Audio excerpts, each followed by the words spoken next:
J'ai suggéré cette astuce à l'une de mes filleules qui est en classe de CM2, donc en cours moyen 2. Je lui avais demandé de noter toutes les moyennes qu'elle voudrait obtenir à l'examen sur la carte.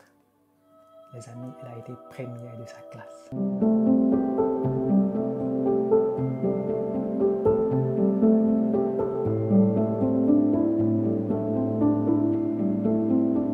Comment donner une information à notre subconscient?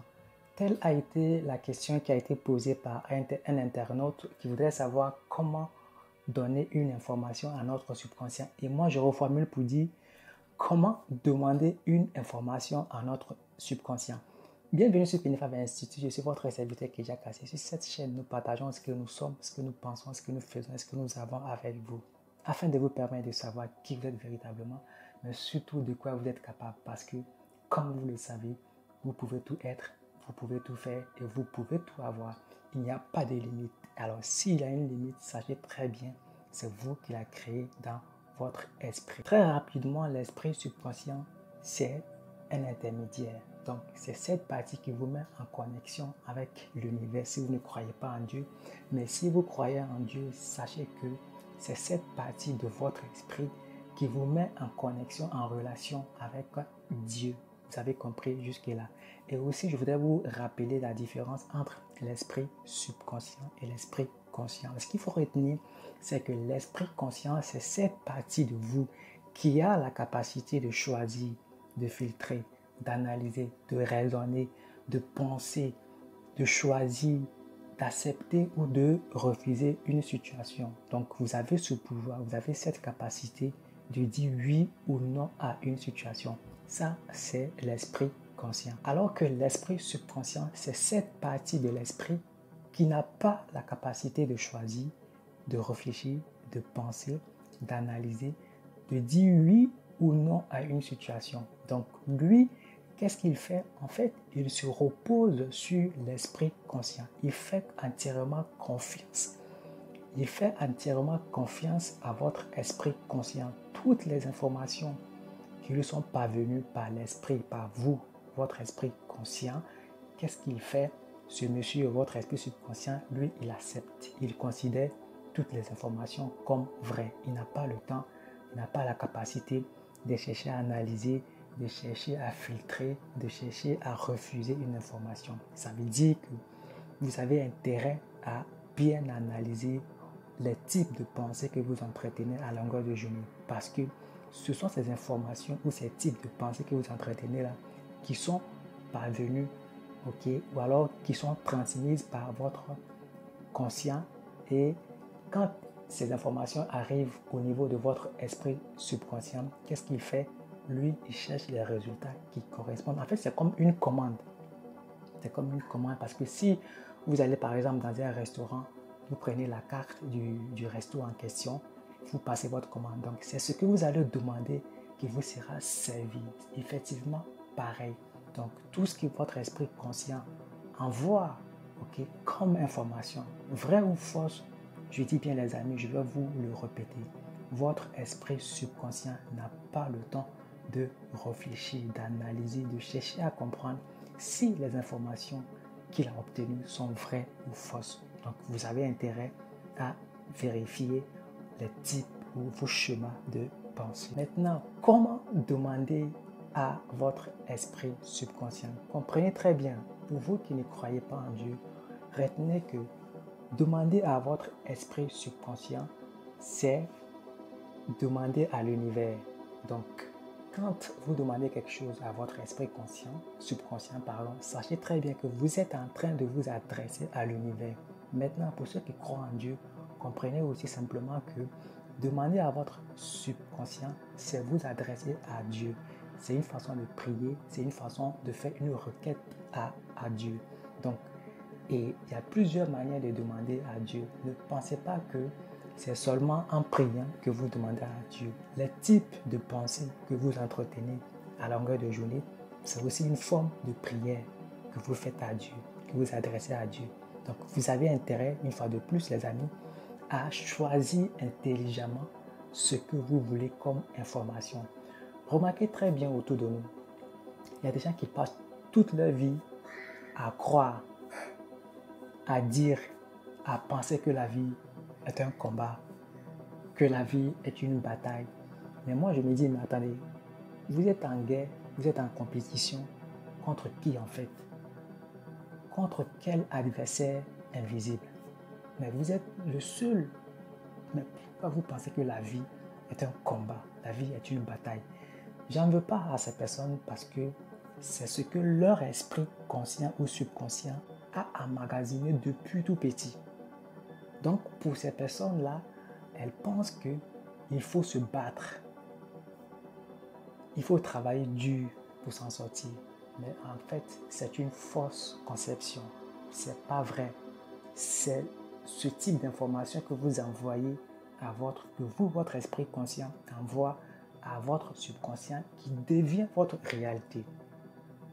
Donc, il n'y a pas un sorcier à accuser. Vous devenez inconsciemment votre propre sorcier. Donc, j'attire votre attention. Ne blâmez pas qui que ce soit.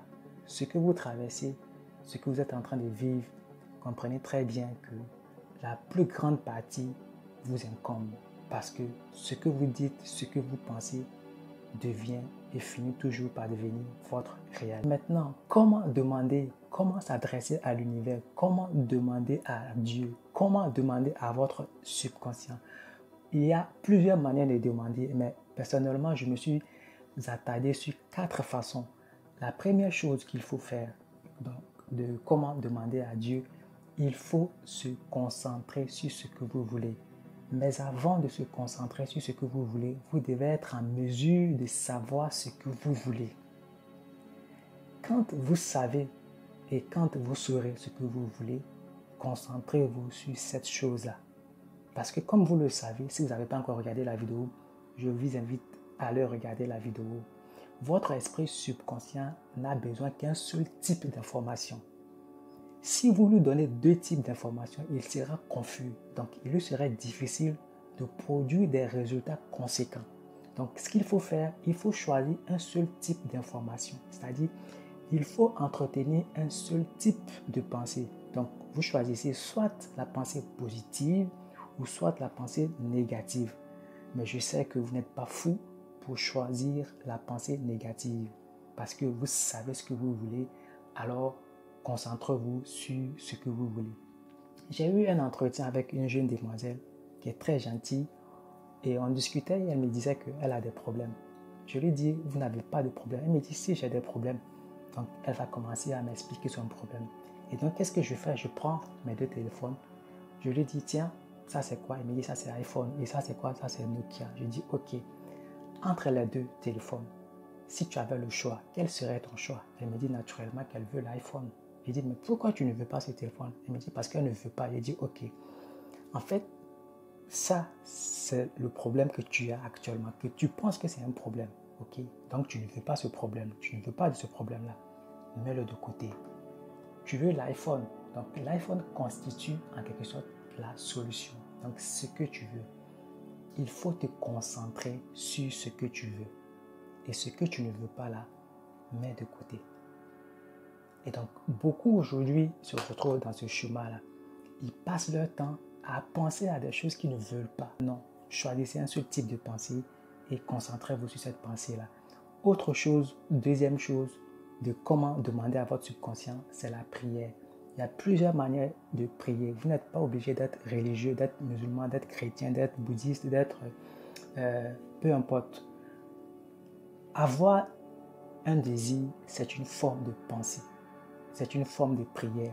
Ça veut dire entretenir un désir ardent dans votre cœur. C'est aussi une façon de prier. Est-ce que vous allez passer votre temps à désirer la maladie? Est-ce que vous allez passer votre temps à désirer ce qui n'est pas bon? Est-ce que vous allez passer votre temps à entretenir un désir qui va nuire à votre santé, à votre bien-être? Je pense que non. Donc, vous avez le choix de choisir.